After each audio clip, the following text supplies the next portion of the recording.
windy out there, like I just proved a few minutes ago. This is part 2 of this video.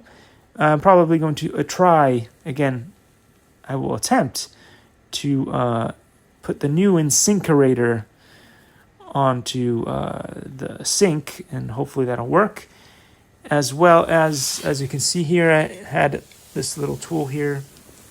I had to clean it up and sharpen it so that hopefully I can do more work outside. But since it's windy and cold, I'm going to wait on a different day to continue on with this process of fixing outdoors. Also because they say it may rain, and should it actually rain, that would ruin any paint that I put on there. Any stuff that I'm doing outside would get ruined. So what's the point in that, right?